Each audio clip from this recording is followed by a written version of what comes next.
When Za Za Bazaar opened a 1,000-cover operation in a massive 25,000 square foot site in Bristol earlier this year, it became the UK's largest restaurant.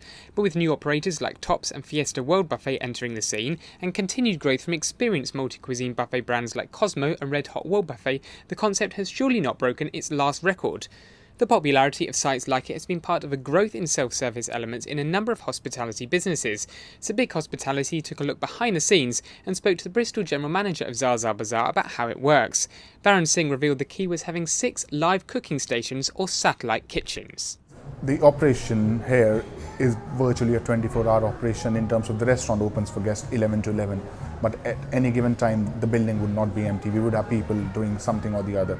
The main kitchen downstairs would be for prep purposes, things like chopping of onions, cutting of chicken, which is done in numbers which are unbelievable. So we need a separate kitchen, just getting it ready for people to cook upstairs. With up to 4,500 diners passing through the doors every day, the chefs can get through 200 kilograms of chicken each week on the Chinese cooking station alone. Staffing is clearly key. That is where we are different from most eat-all-you-cans. We went down the route of having specialist chefs doing their particular cuisines, their area of expertise. We've got chefs from Michelin-star restaurants, 2-3 Michelin-star restaurants working for us, working on their particular island, being in charge. So the standard you would get, let's say in an Indian, would be on par with most a la carte fine dining restaurants, if not better. Another reason for focusing on the live cooking stations is to introduce the element of theatre to the experience, with diners interacting with the chefs as opposed to waiting staff. They might not want to have a naan bread, but just to see the chef do it, they'll wait for the naan bread to be done and then maybe try it. But the chef's working, making it in front of them. Like it is said, people eat with their eyes before they even put a bite in their mouth. So it is the whole idea of the concept is to give them enough to eat with their eyes so that they can enjoy and family day out.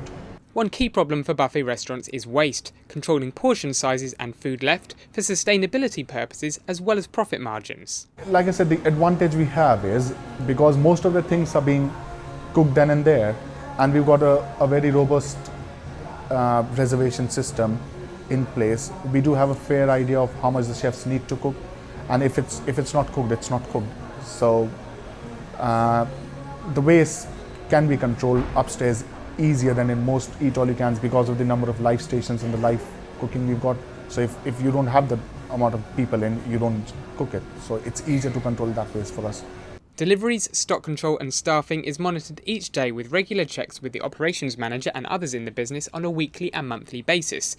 Meanwhile, each cooking station is run as an individual restaurant. If you try running something like this as one big unit, it becomes really difficult. What has been done, like I said, we got specialist chefs doing their islands. They also control the ordering for their individual islands, for the individual kitchens. So it makes it easier for the executive chef to keep an eye out and a control over things. To successfully run a self-service element or an entire business on this scale, nothing is left to chance, including timings and explaining the layout of the restaurant to speed up the process. The process starts the moment somebody makes a call to make a reservation. The person taking the call, which would be reservation staff or the reception, would let the people know a brief outlook as to what the concept is and what time limits do we have. We don't want to rush people. We don't want to push anybody out. We want people to sit down, enjoy the food, and it's a lot of food, so it takes time. We understand that. What we do is we've broken down the evening seating into 3 slots, 5 o'clock, 7 o'clock and 9 o'clock. Once you're upstairs, the person taking you to your table would explain the restaurant layout and what is happening and how you should go about it to the person while taking them to your table. And the thing is, it's such a big place, it gives us enough time to explain things while we're taking guests to seat. Also, the placemats upstairs are virtually a map of the restaurant, telling you what island is where, what they're serving, where the toilets would be, the process broken down into 4 steps as to how you start and how you end. Singh believes the strength in self-service restaurants is about more than cost. The meals may be cheap, but staffing isn't, with up to 100 team members on site every day. The popularity of and challenges in running a restaurant like Za Za Bazaar are, he says, more complex. Also, and I'm sure you would have been in a place where you'd gone to a restaurant and maybe just wanted to start with an ice cream, but were too embarrassed or you wouldn't want to say that to your waiting staff, can I start with ice cream or an apple pie? Here, you're your own boss. You do what you want. You can if somebody wants to start with an ice cream, you can do that. If somebody wants a curry to begin with and wants nachos at the end, go ahead. When you walked in when it was being built, and I've been in this industry for more than 10 years now, my initial reaction was, oh, I think this is too big, but it's made a believer out of me. The second biggest challenge is because of the scale of operations, the daily difficulties you face. It's like running a city.